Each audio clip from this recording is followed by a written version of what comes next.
Super. Donc, bonjour à tous. Bienvenue à ce webinaire de la Fédération québécoise d'athlétisme intitulé L'athlétisme au féminin. Alors, mon nom est Marie-Lou. Je suis coordonnatrice course de route et trail à la Fédération et c'est moi qui serai votre animatrice aujourd'hui. Donc, avant de commencer, j'aimerais vous rappeler les consignes que j'ai répétées déjà plusieurs fois, mais je vais les rappeler pour les nouveaux venus.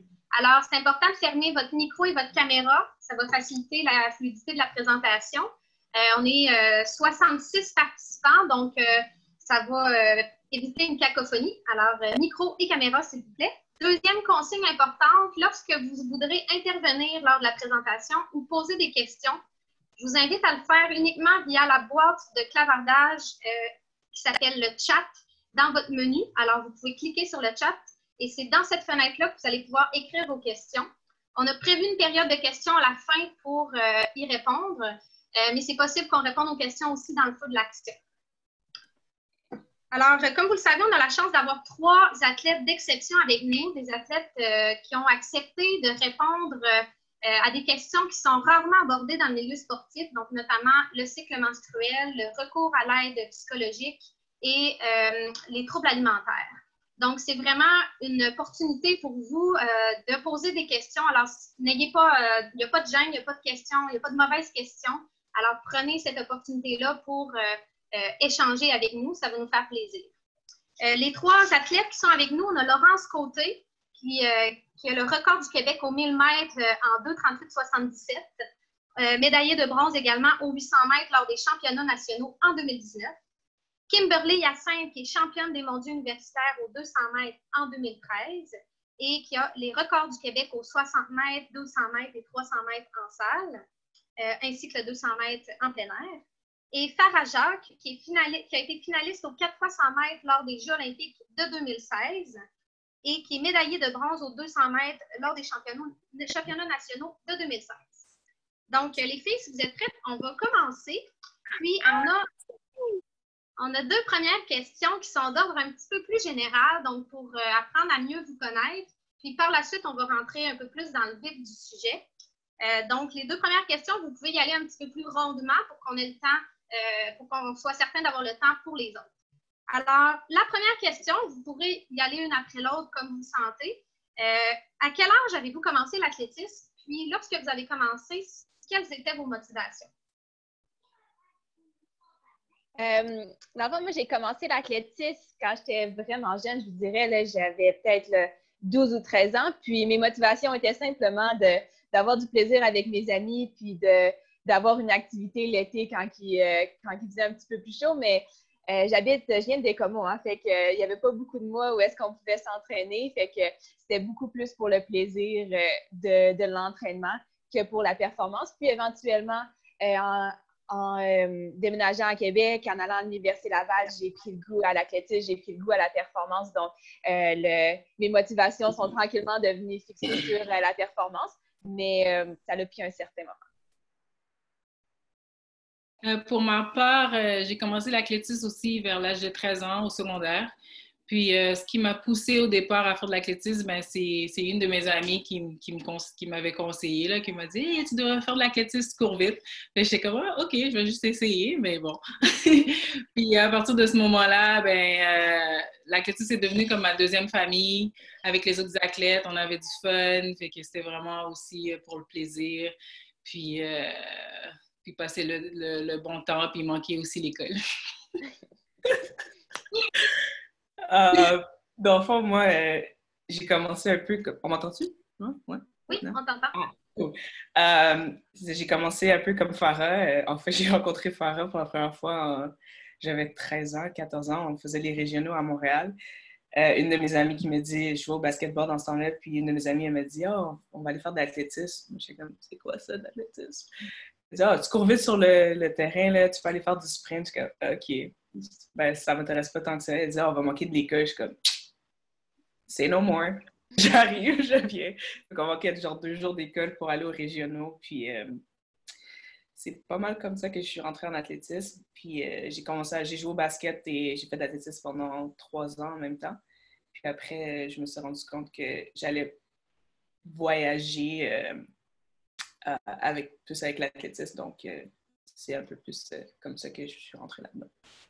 À quel âge as-tu fait le choix là, d'aller plus vers l'athlétisme?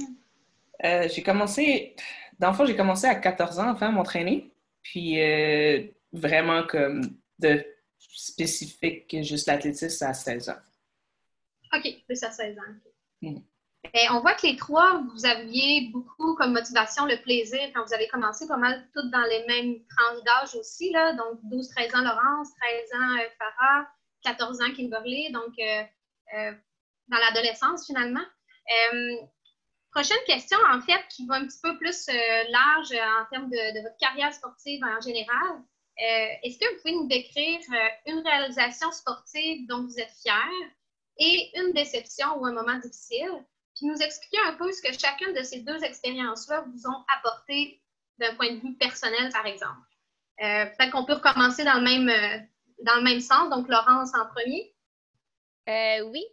En fait, un des moments vraiment difficiles dans ma carrière, je crois que ça a été de faire le changement de passer de Québec, puis de faire le move vers Victoria. Donc, de passer d'une province où est-ce que j'avais ma famille, mes amis qui parlaient français, puis d'aller à l'autre bout du pays dans un endroit où est-ce que je connaissais presque personne, où est-ce que ça parlait en anglais. Puis c'est aussi, puis je sais c'est pas tout à fait le sens de la question parce que je parle pas d'une réalisation directement, mais c'est aussi ma plus grande fierté d'avoir réussi à faire ce move-là parce que lorsque j'ai décidé de vraiment me donner une chance, c'est lorsque j'ai compris que j'avais confiance en mes rêves et que c'est les premières fois que j'ai dit officiellement que je voulais faire les Jeux olympiques. Puis dire ces mots-là, c'est encore, c'est quelque chose qui est assez difficile à dire lorsqu'on est loin des Jeux olympiques. Quand j'ai fait le move, j'étais vraiment, vraiment loin. Donc, ça a été mon plus gros défi. Probablement ma plus grosse réalisation aussi parce que l'année dernière, comme tu l'as dit au début, j'ai terminé 3e aux championnats nationaux. Puis, ça a été mon premier podium national. Donc, de loin, ma plus grande fierté à ce jour. J'aime bien le fait que ta déception, ta plus grande déception soit aussi, en tout cas, moment difficile, soit aussi ta plus grande réalisation. Je ne m'attendais pas à ce genre de réponse. C'est vraiment le fun. Parce que ça a été vraiment dur de faire le move puis de quitter le nid familial, quitter les amis. Puis c'était le seul moyen, je pense, que je pouvais donner une chance à mes rêves, c'était de faire ce move-là. Mais ça a été difficile. Ça n'a pas été un changement qui a été facile puis que tout s'est bien passé. Ça a été quelques épreuves, mais qui en ont valu la peine au final, c'est sûr. Super. Farah? Pour ma part, mon mois le plus difficile, ça a été en 2012 lorsque je me suis blessée à la cheville à une compétition d'athlétisme. C'était ma première année où j'avais emménagé à Ottawa pour m'entraîner puis espérer performer au haut niveau. Puis lorsque je me suis blessée à la cheville, bien, en fait, ce qui est arrivé, c'est que j'ai complètement arrêté de m'entraîner pendant une année complète. Fait que j'ai réalisé pendant cette période-là que l'athlétisme prenait vraiment beaucoup de place dans ma vie. Fait que j'ai aussi, à ce moment-là, ben, je me posais des questions, puis je me demandais est-ce que l'athlétisme c'était vraiment ce que je voulais faire, puis j'ai réalisé que c'était dans le fond, qu'il me manquait quelque chose, que l'athlétisme me manquait, puis je voulais vivre surtout sans regret. En fait, là, je me suis dit, bon, ben, je vais me guérir. Même à partir du moment où j'étais guérie, ma cheville allait bien, ben, j'avais complètement arrêté l'entraînement.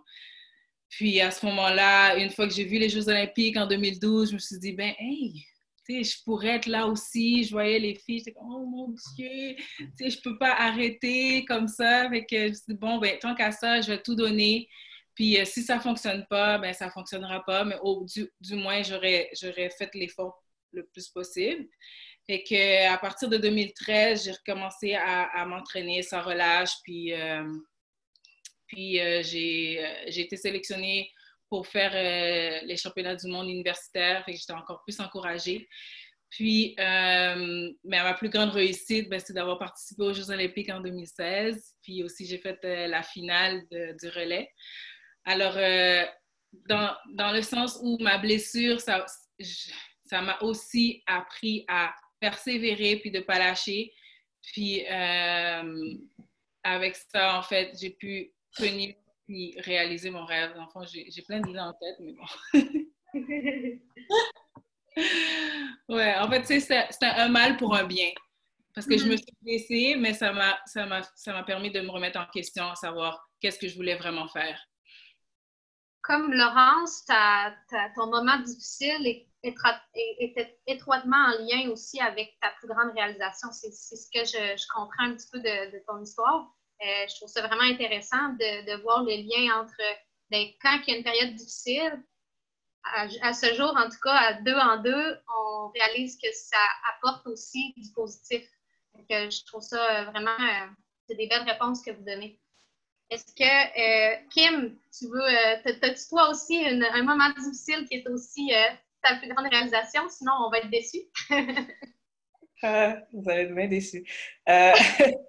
En fait, ma plus grande réalisation, je dirais, c'est d'avoir gagné les championnats du monde universitaire. Mes premiers avaient été en 2009, quand j'étais encore au cégep, en fait. Puis, quand j'étais arrivée là, je m'étais dit, j'aimerais ça faire la finale ou peut-être gagner une petite médaille ou quelque chose comme une petite médaille. Une petite médaille. Puis, je suis arrivée sixième. Puis, ça m'a donné plus de... j'étais un peu fâchée là, d'arriver sixième, en fait. Puis, je me suis dit, bon, je vais aller dans 2 ans, puis je vais gagner une médaille. T'sais. C'est pas arrivé. J'ai même pas fait de la finale en 2011. Puis en 2013, j'ai déménagé à Toronto, en 2012 en fait. Puis en 2013, mon rêve s'est en fait réalisé. J'ai gagné une médaille, puis non seulement la médaille d'or, c'était vraiment quelque chose de... Je peux pas vraiment décrire comment que j'étais contente, là. Puis ma plus grande déception, ça, c'est pas, je vais finir avec ça, I guess. Là. Mais je me suis qualifiée pour les Jeux olympiques de 2016 aux 200 puis aux 4x100. Puis finalement, je me suis blessée quelques jours avant de partir à une compétition de Diamond League. Puis j'ai pas pu participer aux Jeux olympiques. C'est pas mal ça. C'est pas ma plus grande déception. Ça marche pas bien ensemble, mais c'est pas grave. C'était pas nécessaire que les deux soient liés, évidemment. Moi, j'aimerais vous poser comme question, toujours en lien avec cette question-là, est-ce que, parce que là, on vous a fait ressortir une grande déception et ou moment difficile, pardon, et une grande réalisation. Si on avait accumulé chacune de vos réalisations, puis chacune de vos déceptions, de vos moments difficiles, est-ce que le compte des bons moments serait plus grand et s'il serait plus important aussi en termes de valeur que les moments difficiles? En fait, je ne sais pas si j'ai bien posé la question, est-ce qu'il y a plus de moments difficiles que de moments positifs, si on veut, là, ou pas positifs, mais que de succès? Est-ce qu'il y a plus de succès que d'échecs? Et ensuite, au-delà du nombre, qu'est-ce qui a le plus d'influence? Parce qu'il n'y a pas juste le nombre, j'imagine, mais la portée de ces expériences-là. Là. J'aimerais peut-être vous entendre là-dessus. Personnellement, moi, je pense que c'est une question de comment tu vois les échecs, parce qu'un échec, c'est un terme qui est tellement selon ta propre perspective. Donc, oui. C'est ta propre perception. Donc, tu sais, c'est sûr que si on va dans un détail, je peux complètement manquer un intervalle dans un entraînement, mais l'entraînement peut être une réussite. Donc, c'est sûr que je peux axer mon regard sur l'échec de l'intervalle, mais c'est vraiment de comment tu perçois tout le monde peut être extrêmement difficile sur soi-même, puis on peut trouver des échecs à travers tout ce qu'on fait. Par contre, je crois que la vraie valeur de tout ça, c'est de ne pas voir en termes d'échec, mais de voir en termes d'apprentissage, puis de comment tu rebondis, parce que c'est sûr qu'il y a des moments difficiles tout le temps, mais c'est de la manière de voir les choses, parce que naturellement, si tu adores la course et tu aimes ce que tu fais, il faut que les réussites soient prioritaires il ne faut pas que tu vois en termes d'échec, mais il faut que tu vois en termes de réussite puis d'apprentissage. Est-ce que ça voudrait dire, mettons, aussi que par moment, sur le coup, l'expérience peut s'avérer, peut s'interpréter comme un échec, mais que plus tard, ça devient, la façon dont tu le vis évolue, puis ça devient plus un échec, mais justement un apprentissage ou une expérience qui se transforme positivement. Est-ce que ça vous est déjà arrivé de vivre un échec vraiment difficilement sur le coup, mais que par la suite, ça devienne finalement votre plus grande réalisation, par exemple, comme Laurence?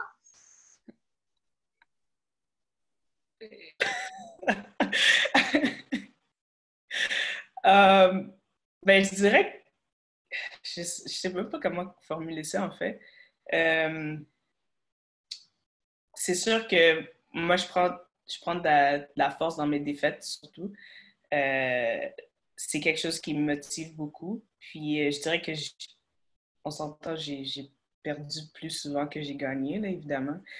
Euh, mais quand je regarde un peu, je regarde ma carrière, c'est sûr que les dernières années n'ont pas été écœurantes, là, surtout depuis les Olympiques. Mais avant ça, j'ai fait 4 équipes nationales, j'ai fait plusieurs équipes nationales, j'ai fait 4 équipes des championnats du monde. Donc, c'est sûr que en ce moment-là, tout est à l'envers, là. Mais c'est c'est comme que j'ai dit, je prends de la force dans mes défaites. Je suis arrivée aux Essais olympiques de 2016, je suis arrivée deuxième aux 200, puis ça m'a vraiment fâchée, mais je me suis repris après ça. C'est tout le temps comme, c'est pas quelque chose sur lequel je m'attarde le plus souvent non plus, comme si j'ai perdu une course ou quelque chose d'autre m'arrive ou une blessure et tout, j'essaie de tourner ça un peu en positif, puis pas nécessairement juste m'attarder aux choses négatives, dans le fond. Est-ce que Kim, tu voulais, pas Kim, mais est-ce que Farah, tu voulais rebondir là-dessus? Est-ce que tu voulais compléter la réponse ou c'était correct? Ça revient au même, dans le fond. Il ne faut juste pas s'attarder aux choses négatives puis plus penser positivement. Le parcours de chacun n'a jamais été facile. La réussite, ça ne se fait pas comme un claquement de doigts, là. Fait qu'il faut toujours relever des défis dans notre parcours.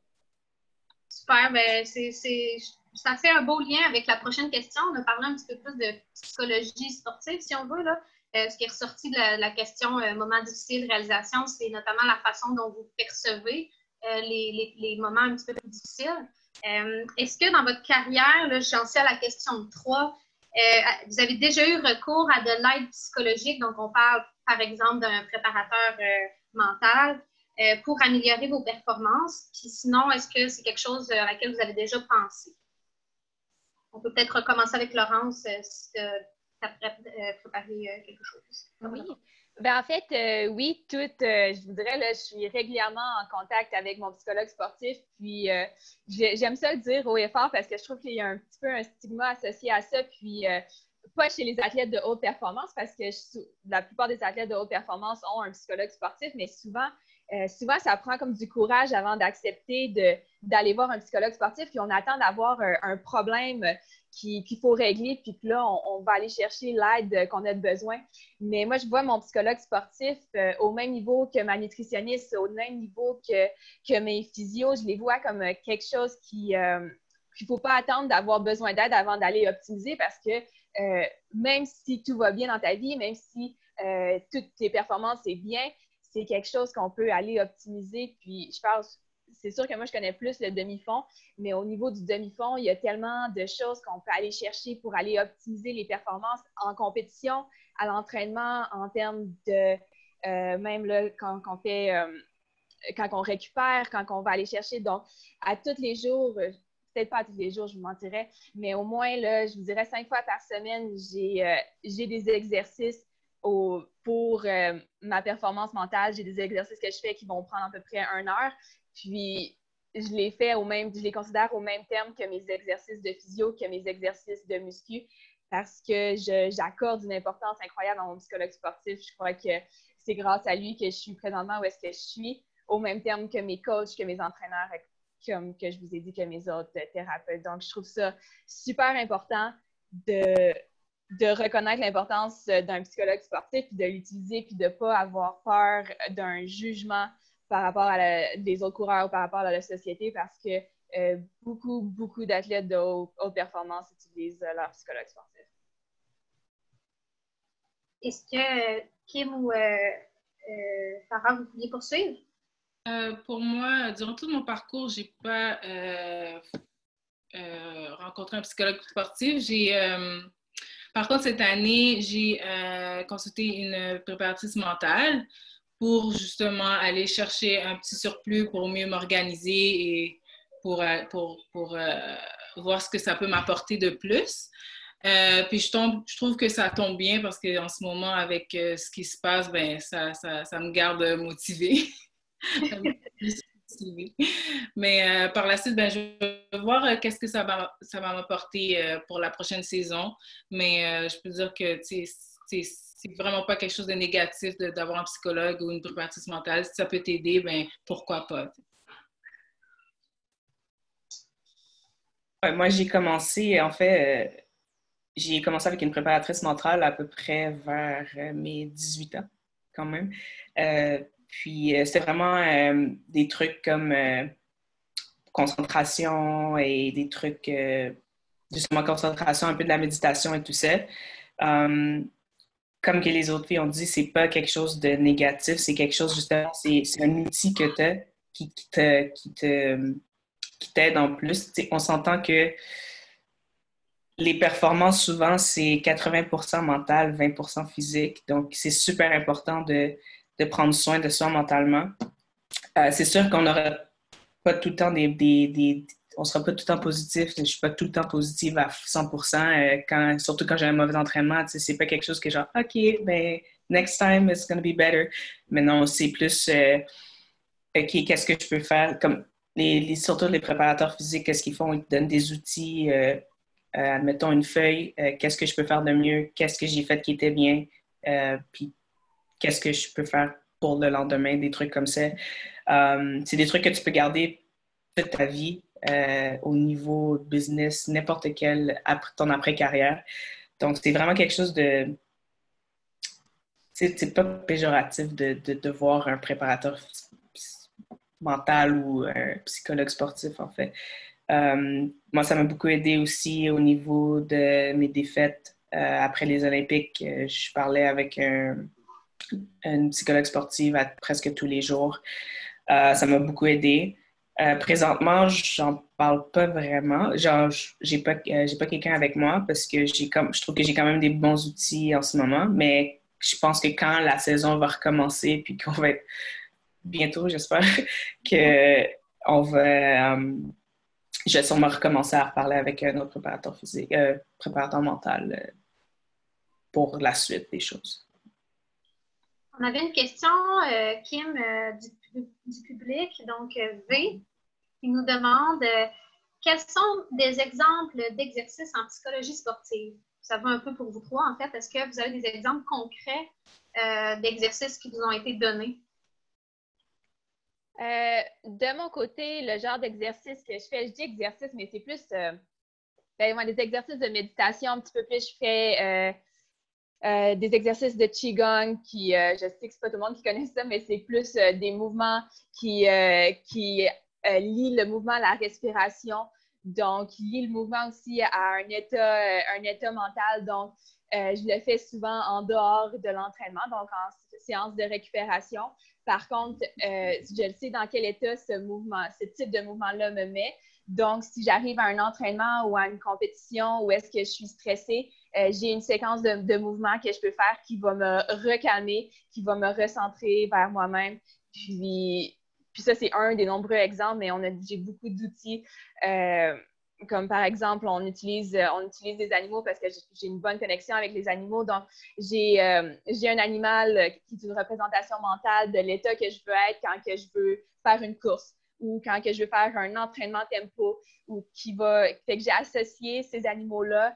Puis ça peut être des gens associés à des couleurs ou à n'importe quoi, mais c'est à animaux parce que j'adore les animaux. Mais j'ai associé ces animaux-là à un état mental dans lequel je veux me trouver. Donc, j'ai juste à aller, par exemple, avant mes courses, moi, c'est le tigre. Donc, je vais aller chercher le tigre. Je l'ai associé à agressivité, je l'ai associé à confiance, je l'ai associé à un état mental qui me permet de performer à mon maximum. Donc, en travaillant en dehors des entraînements, en dehors des courses, en travaillant sur ces associations-là, lorsque j'arrive en compétition, lorsque j'arrive dans un entraînement qui est un petit peu plus stressant, que j'ai besoin de me recentrer sur moi-même, ça devient un outil qui est vraiment simple puis efficace, qui va me mettre dans l'état mental dans lequel j'ai besoin d'être pour l'entraînement. Merci, Laurence. Est-ce que les autres filles, vous avez aussi d'autres exemples à donner? Ben, j'en ai un que j'ai utilisé pendant plusieurs années, puis je l'utilise encore. C'est ma préparatrice physique. Ouais, j'arrête pas de dire ça.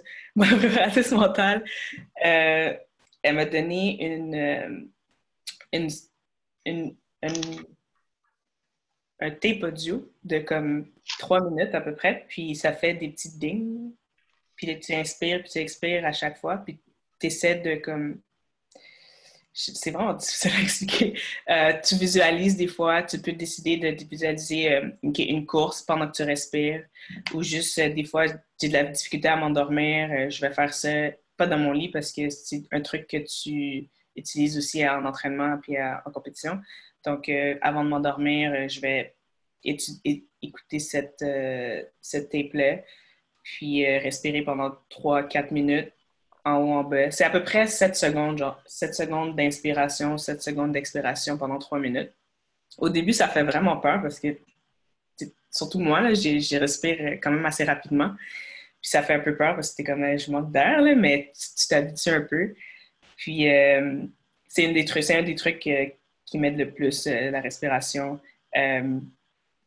Pour n'importe quoi, en fait, même juste compétition, entraînement, quand j'ai des travaux que je ne veux pas faire, qui me stressent, je l'utilise aussi.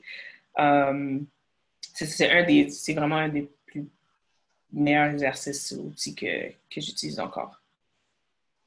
Super, merci. Est-ce que, Tara, tu voulais compléter? Ben, pour ma part, c'est aussi un peu avec la respiration, mais plus pour être conscient de mon moment présent. Alors, je peux plus, comme en compétition, me concentrer sur ma respiration tranquillement, puis être conscient de mon entourage, mais pas afin de permettre de moins stresser durant les compétitions, puis de penser à comment je me sens en entraînement, comment je me sens bien, puis qu'est-ce que je fais de bien, tu sais. Pas trop penser à la performance, mais genre juste avoir le plaisir du moment présent. C'est ma petite technique à moi. Trois beaux trucs. J'ai retenu le moment présent, j'ai retenu la respiration, ça ressort aussi souvent. Puis les animaux de Laurence, ça, je l'avais je l'avais déjà entendu pour un autre contexte de vie, mais dans le sport, ça prend encore plus de sens. J'aime bien. Vraiment, merci les filles. Puis l'autre chose, c'est que je réalise que vous avez, les trois, vous avez fait mention d'une façon ou d'une autre que les trucs que vous apprenez dans le cadre de votre suivi en préparation mentale ou en psychologie sportive, bien, il y a beaucoup de ces choses-là qui semblent s'appliquer aussi à un autre niveau dans votre vie de tous les jours, si on veut. Donc, c'est le sport, bien, on le sait, hein, ça ne nous apprend pas juste sur le sport, ça nous apprend beaucoup de choses qu'on peut réappliquer. Bien, je pense que c'est encore plus vrai quand on parle de psychologie sportive. J'avais d'autres petites questions que j'ai notées, mais je vais les garder moi-même à la fin. Je vais poursuivre avec les autres questions qu'on avait déjà préétablies pour être certaine qu'on ait le temps. Puis au besoin, à la fin, on pourra revenir sur les petites questions par-ci et là. J'en ai pas d'autres du public pour l'instant, mais je fais un appel à tous au public. Vraiment, si vous avez des questions, gênez-vous pas. Par écrit et plus tard dans la période à la fin, vous pourrez aussi les poser en personne en cliquant sur le bouton « Lever la main ». Donc, gênez-vous pas. On poursuit, il nous reste 2 grosses questions quand même. Donc, la question 4, je vais vous la lire, il y a une petite mise en situation. Donc, la prévalence des troubles alimentaires chez les athlètes féminines, elle est supérieure à celle des hommes, donc des athlètes masculins, et elle est aussi supérieure à celle de la population en général. Donc, dans notre sport à nous, qui est un sport d'endurance, mais dans lequel on a aussi des épreuves plus techniques un petit peu. On parle d'environ une fille sur 5, une femme sur 5. Donc, moi, en fait, ce que je me posais comme question, j'ai essayé de l'adresser un petit peu plus pour vous, pour votre situation personnelle, parce qu'évidemment, on n'est pas des experts ici de la santé, si on veut. Donc, c'est comment est-ce que la relation avec votre corps, elle a évolué au fil de votre carrière sportive, si c'est le cas, Et est-ce que vous ressentez ou avez déjà ressenti une certaine pression sociale en regard à ce qui est de l'image de soi et de ce à quoi on doit ressembler, par exemple, pour performer? Je vous écoute. Peut-être on peut faire un tour, commencer avec Laurence.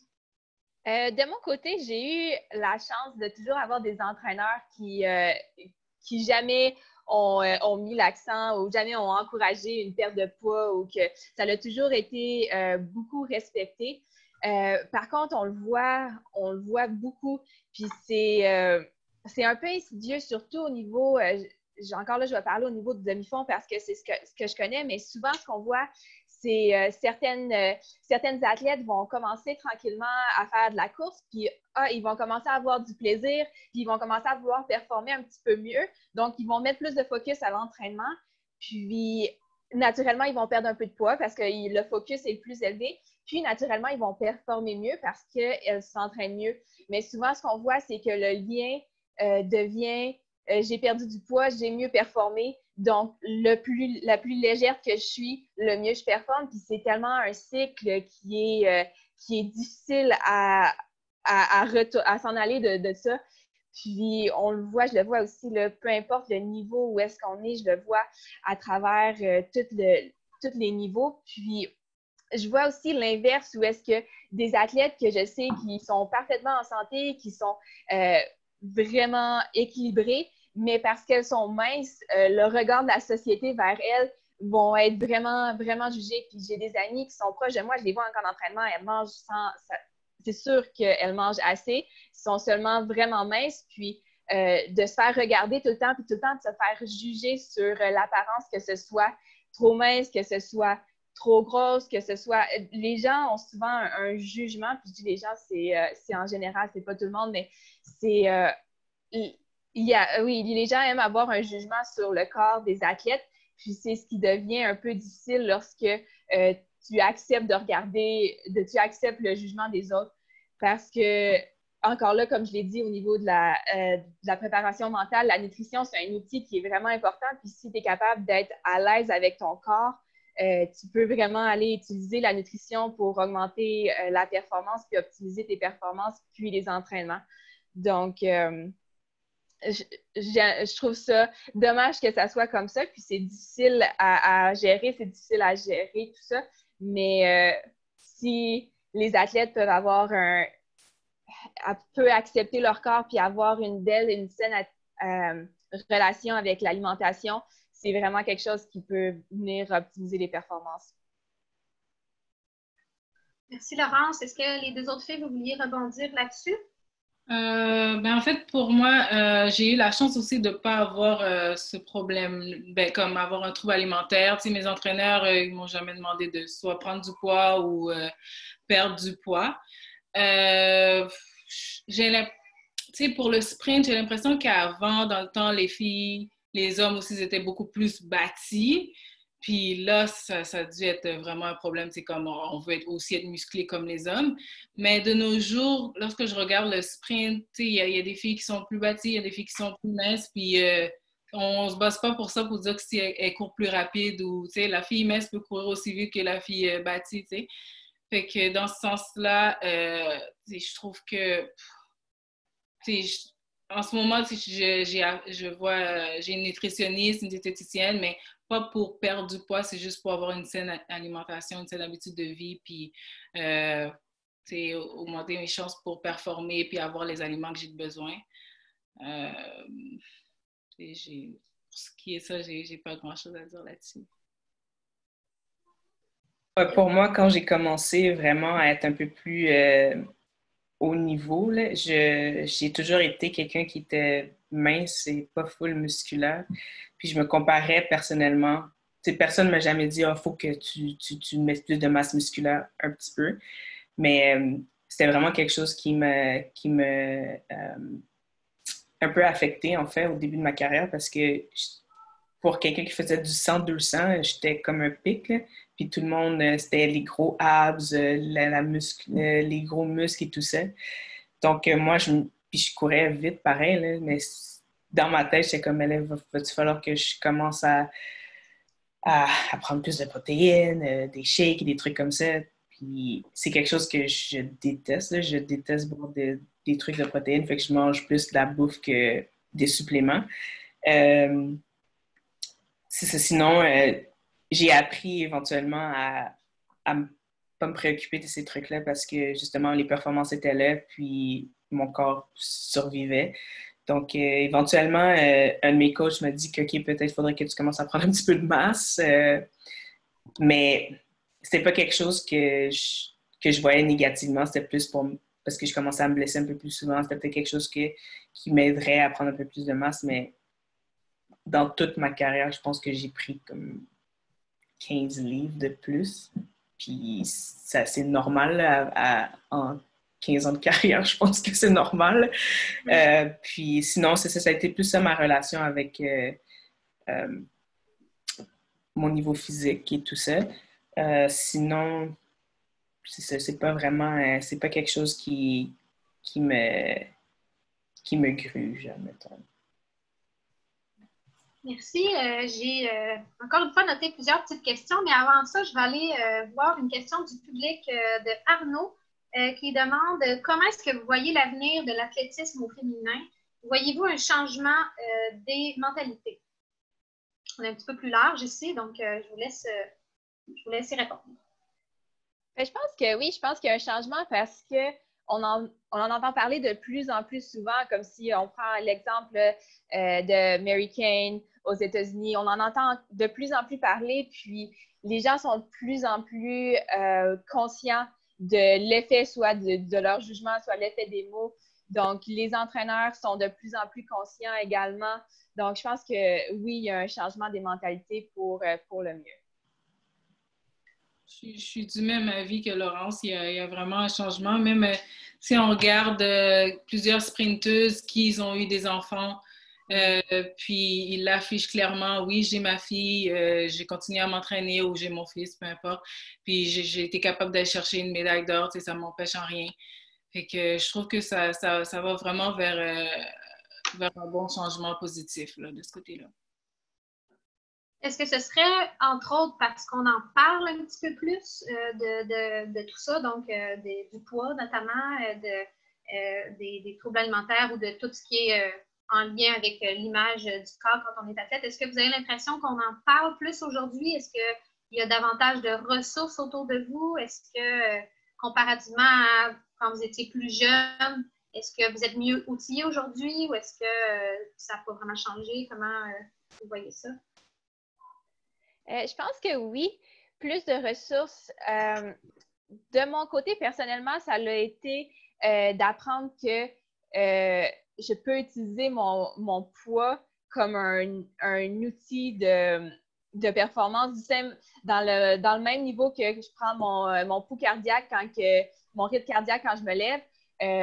Mon poids, je ne le prends pas tous les jours, mais je peux l'utiliser comme un outil pour améliorer mes entraînements. Donc, ça a été, je pense que la première fois que j'ai réalisé que c'était pas juste quelque chose pour me juger, pour me dire « Ah, je pèse tant de plus ou tant de moins », que c'est plus un outil de performance, puis que c'est pour m'aider.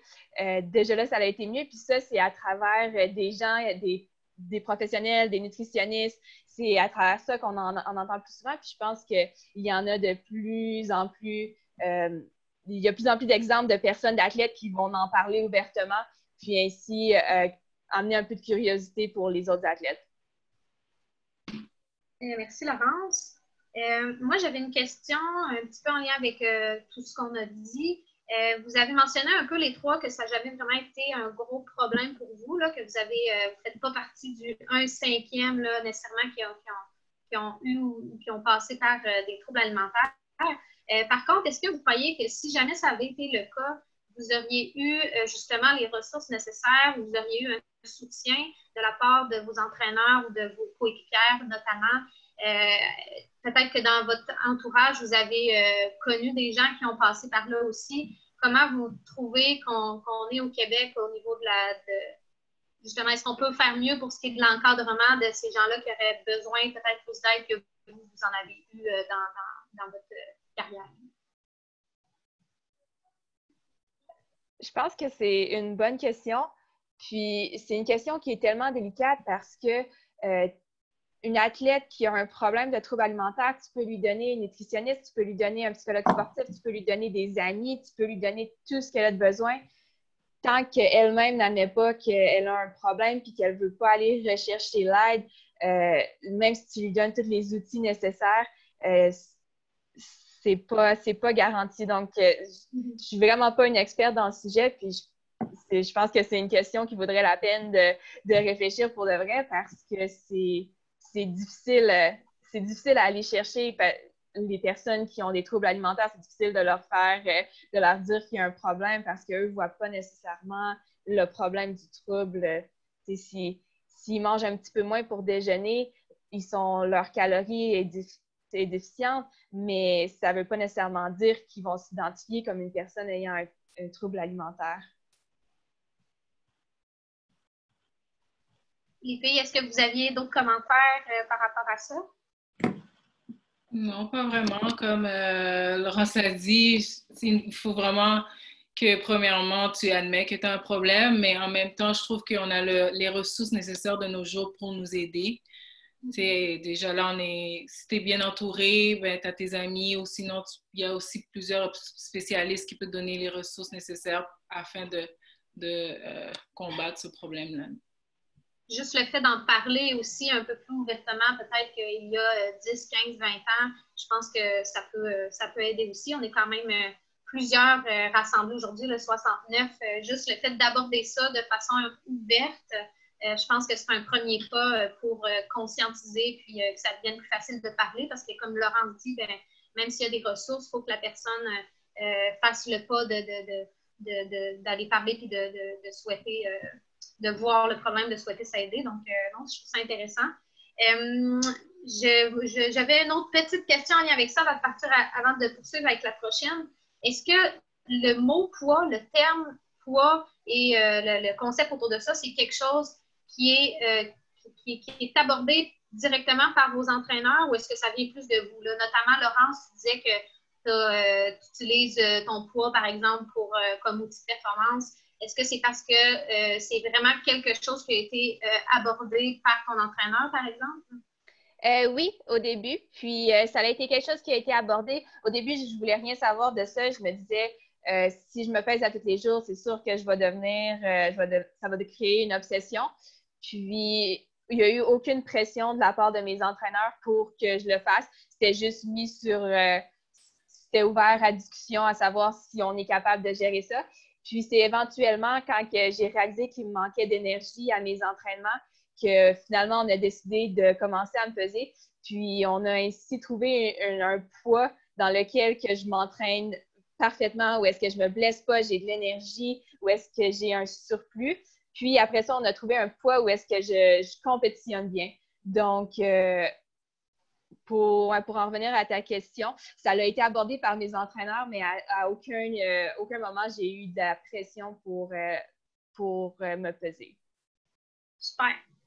On va passer à l'autre question parce qu'il nous reste 13 minutes pour l'heure. On va pouvoir dépasser un peu au besoin, il n'y a pas de problème. Mais, puis, comme je disais, à la fin, on pourra revenir sur des petites questions par-ci et là. Puis, le public pourra aussi nous transmettre leurs questions. Donc, question numéro 5.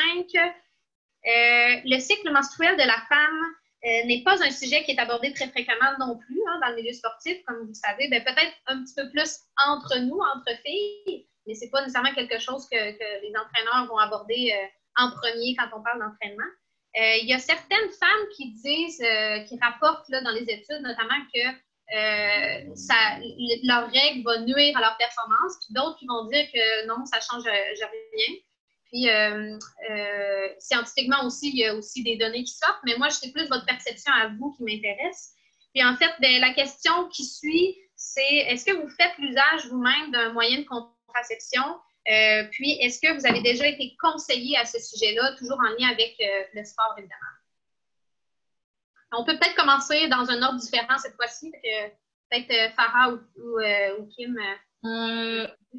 Pour ma part, je trouve pas que mon cycle menstruel a eu une influence sur mes performances parce que, en fait, moi, comment ça fonctionne, je me trouve chanceuse que moi, mon cycle, ça dure comme 3 jours, puis j'ai pas de douleur. Fait que, tu sais, ça arrive, puis ça part. Je suis comme, yeah. Le seul moment où j'ai vraiment eu un peu de misère avec ça, c'est lorsque j'utilisais un stérilet, moyen contraceptif, puis ça a donné qu'à chaque mois, ben, j'avais des douleurs vraiment intenses, que je devais rester au lit, puis tu sais, je pouvais plus rien faire. Là, à partir d'un certain temps, après une année, je me suis dit, ben non, ça va faire. Là. Fait que j'ai comme enlevé ça, puis depuis, ben, tu sais, j'utilise rien, puis j'ai aucun problème avec mes entraînements ou les compétitions. T'es chanceuse parce que moi, j'avais vraiment, surtout à l'adolescence, j'avais des grosses crampes. Puis des fois, je pouvais pas aller à l'entraînement ou à l'entraînement, c'était vraiment pénible. Donc, j'ai consulté un docteur sportif. Puis, il m'a proposé de me mettre sur la pilule. J'étais un peu, disons que j'avais un peu peur de ça parce qu'il y a tout le temps des mythes, tu peux prendre beaucoup de poids ou des trucs comme ça. Donc, j'avais un peu peur au début. Mais ça a super bien été pour moi. Je suis toujours sur la pilule, puis c'est des trucs que ça change pas grand-chose à mon cycle, en fait. Puis c'est pas... fait que dans le fond, ça me permet juste de m'entraîner un peu plus. J'ai moins de crampes. C'est un peu plus contrôlé, tout est sous contrôle. Donc, c'est pas mal le seul truc de contraceptif que j'ai utilisé. Sinon, au niveau estrogène et tout ça, ça me faisait un peu peur aussi, là, mais j'ai pas eu de problème depuis. Sinon, de mon côté, moi, j'ai la chance également de ne pas avoir de crampes, mais j'ai commencé à remarquer quand j'avais une vingtaine d'années que ça a pris du temps avant que je fasse le lien, là, mais à tous les mois, j'avais un entraînement qui était incroyablement mauvais. Donc, ça va bien, je m'entraîne bien. Puis là, j'ai un entraînement au milieu de nulle part que je suis capable de rien faire, ça va pas du tout. Puis je l'ai remarqué parce que je revenais en pleurant parce que ça n'avait pas bien été. J'étais dramatique. Mais c'est en parlant avec mes coéquipières finalement, on a remarqué que de chacun de notre bord, on avait souvent un entraînement de long qui n'allait pas bien, puis ça concordait avec nos règles. Donc, c'est de juste, en fait, une fois que tu es consciente qu'une fois par mois, puis que tu es capable de le voir venir un petit peu à quel moment ça va venir, de juste être consciente que cet entraînement-là va aller un petit peu moins bien, puis de ne pas espérer une grosse performance à l'entraînement ou de ne pas mettre un entraînement clé à ce moment-là du mois, puis de juste l'accepter. Sinon, au niveau du moyen contraceptif, en fait, j'ai pas de réponse à donner parce que j'aimerais ça avoir une réponse à dire, mais moi, je peux pas utiliser la pilule parce que ça me donne des migraines. Puis c'est quelque chose qui est quand même épeurant pour une femme, là, comme Kimberly le disait, avec les hormones que ça l'amène dans le corps, les changements du corps. Donc, en ce moment, j'ai pas encore trouvé la réponse qui convient parfaitement pour moi. Puis c'est toujours un peu épeurant de faire des changements là, aussi près que ça d'une saison qui arrivera pas ou qui arrivera.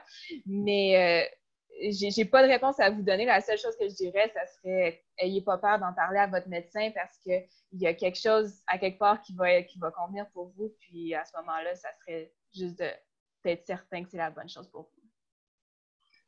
C'est vrai que c'est très propre à chacune d'entre nous. Hein. Il n'y a pas vraiment de consensus dans le sens où chacune le vit différemment, puis chacun a des symptômes différents aussi. Donc, puis en plus de ça, il existe plusieurs façons plusieurs contraceptions différentes, si on veut. Donc, c'est sûr que oui, d'en parler à votre médecin, ça reste la solution la plus évidente.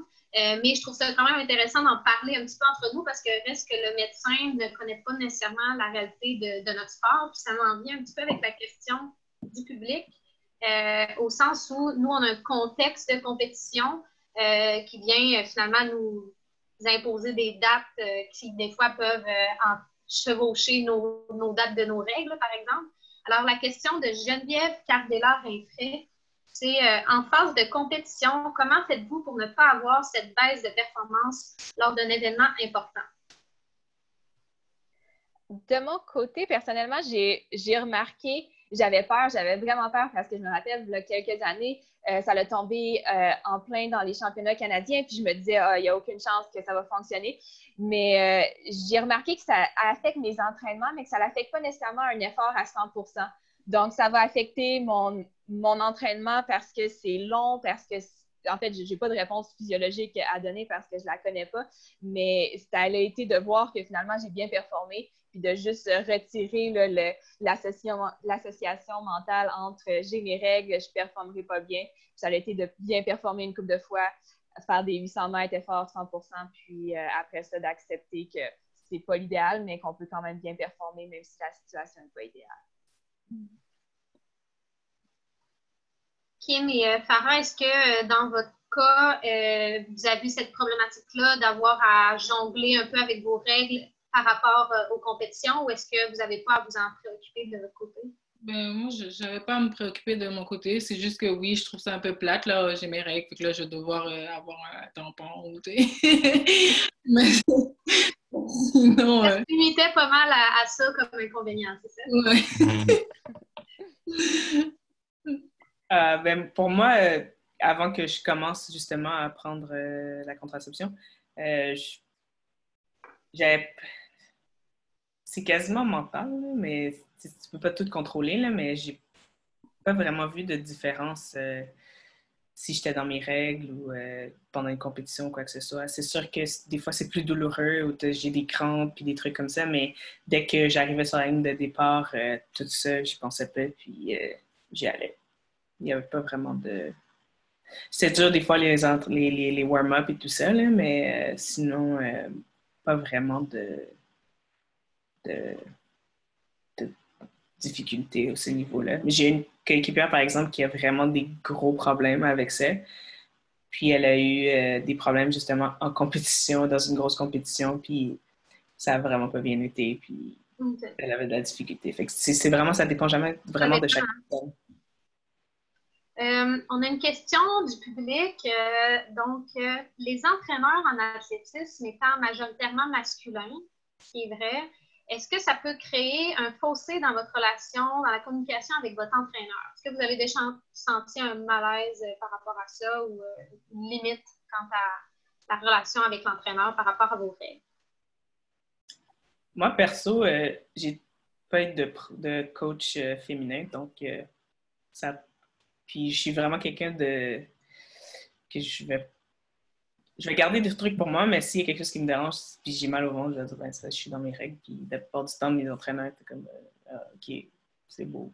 C'est sûr que les premières fois, c'est un peu malaisant, là, mais c'est naturel, c'est des choses qui arrivent. Puis la plupart des entraîneurs, j'ai l'impression qu'ils sont vraiment, ils le savent. Puis s'ils sont pas à l'aise avec ça, ben, il faudrait qu'ils apprennent à être à l'aise avec ça parce que c'est quelque chose de naturel. Puis tu peux pas t'en sortir.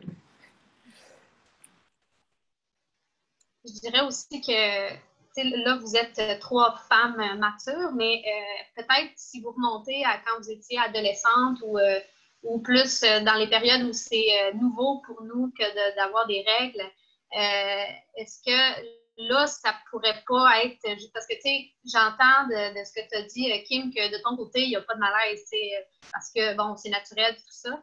Mais si on remonte quand on est plus petit, puis que là, justement, les jeunes filles ne sont pas nécessairement à l'aise avec ça, est-ce que là, ça ne peut pas devenir justement plus un fossé concret avec l'entraîneur si l'entraîneur lui-même ne prend pas des mesures quelconques pour donner des ressources à ses athlètes par rapport à ça? Parce que l'entraîneur, j'imagine, peut soit l'aborder lui-même, mais ce n'est pas nécessairement la question ici. Là. Il y a peut-être d'autres façons d'outiller ces jeunes à ce niveau-là. Comment vous voyez cette même question-là, mais projetée à bébé, vous?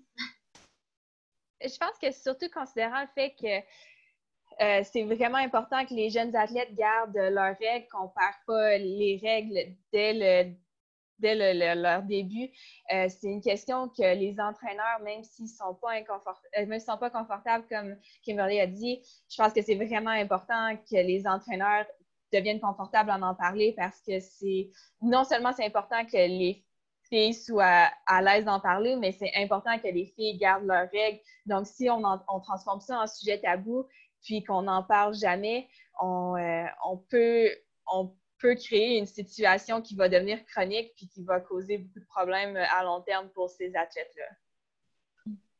Oui, parce que tu as mentionné un bon, je ne sais plus le terme que tu as utilisé, mais c'est vrai que les règles, ça a quand même un lien étroit avec l'alimentation. Donc, on a parlé de troubles alimentaires un petit peu plus tôt. Ben, on sait que l'un peut venir avec l'autre. Donc, je pense que c'est des sujets qui peuvent être abordés parfois dans un même angle, d'autres fois différemment, mais c'est quand même sensiblement lié.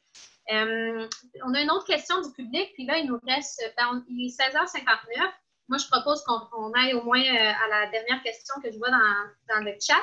Par contre, si certaines personnes qui veulent utiliser le bouton Raise Hand ou lever la main dans la boîte qui s'appelle Participant, bien, gênez-vous pas. On peut prendre quelques minutes dépassées si jamais il y a des questions supplémentaires. Alors, la question de Neige H.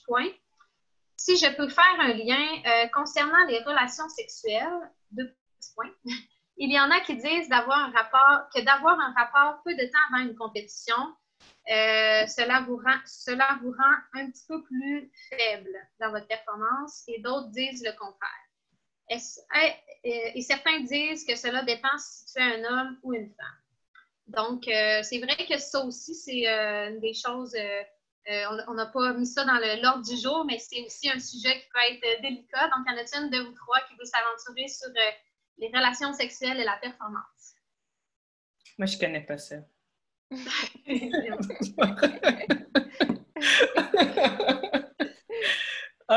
Ben, pour vrai, je sais vraiment pas. J'imagine que ça dépend de chaque personne. Je sais vraiment pas quoi dire.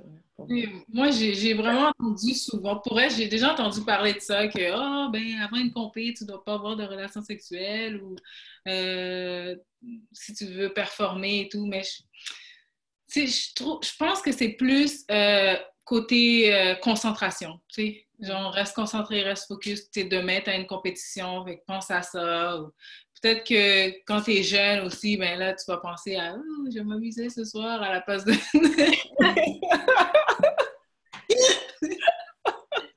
de te concentrer pour ta compé.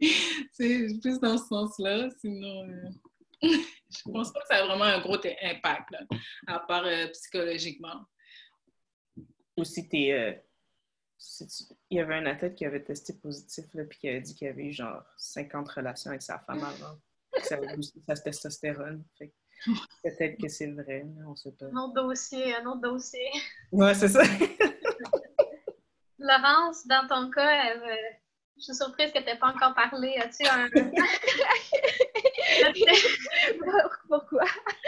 En fait, j'ai pas vraiment d'opinion. Je pense que je suis d'accord avec Farah que c'est plus quelque chose de concentration puis que ça dépend des gens. Peut-être si la femme a des douleurs dans une relation sexuelle, ben peut-être que là, c'est pas l'idéal. Mais je sais qu'il y a des gens qui ont vraiment des règles très fortes, là, comme une semaine avant, pas de sexe, rien. Mais je pense que c'est plus là, des genres de rituels avant une course, comme il faut que je mette mes bottes de telle couleur parce que sinon, ça va pas bien aller. Fait que je peux pas avoir de sexe une semaine avant parce que sinon, je vais pas bien performer. Mais honnêtement, je pense que ça dépend de chaque personne. Je pense pas qu'il y ait un lien physiologique, là, une vraie raison pour laquelle il faudrait ou il faudrait pas. Merci, Laurence. Dans le fond, ben ça, moi, j'aimerais rappeler aussi aux participants qu'aujourd'hui, on a surtout abordé les questions d'un point de vue expérientiel, là, dans le sens que chacune de vous avez parlé par rapport à votre expérience personnelle, mais pas des réponses physiologiques nécessairement ou de professionnels de la santé qu'on donnait. Donc, c'est sûr que la vie d'un professionnel, ça prévaut toujours, mais je trouve quand même intéressant d'en parler comme ça, puis de savoir, ben, toi, qu'est-ce que tu fais, puis aussi, ben, vous êtes des athlètes qui avaient une carrière riche en expérience, puis vous avez eu beaucoup de contacts avec des professionnels, justement, donc c'est intéressant de voir qu'est-ce que vous avez comme opinion par rapport à ça, puis quels outils vous ont été donnés, fait que c'est super. On a terminé pour les questions qui étaient dans la boîte de clavardage, puis personne n'a osé lever la main. Je suis déçue, j'aurais aimé ça avoir une main levée. Non, je rigole, mais merci beaucoup pour votre temps. C'est vraiment, vraiment apprécié. Je sais que c'est des questions qui ne sont pas nécessairement toujours faciles à aborder. Ça demande plus de délicatesse, mais vous avez été vraiment, très ouverte à le faire. Puis je pense que les gens ont apprécié d'avoir votre avis personnel et de partager par rapport à ça. Donc, c'est vraiment génial. Je pense que c'est à refaire éventuellement. On pourra amener cette discussion-là un peu plus loin. Peut-être que d'autres sujets tabous auxquels on n'a pas pensé. D'ailleurs, j'invite les 63 participants, si jamais vous avez d'autres idées à nous transmettre en lien avec des futures conférences qu'on pourrait faire. Je pense que ça peut être pertinent. Donc, voilà. Alors, je vous remercie. Je vous souhaite une bonne soirée. Puis, on espère que vous avez apprécié la petite conférence spéciale qu'on vous a préparée.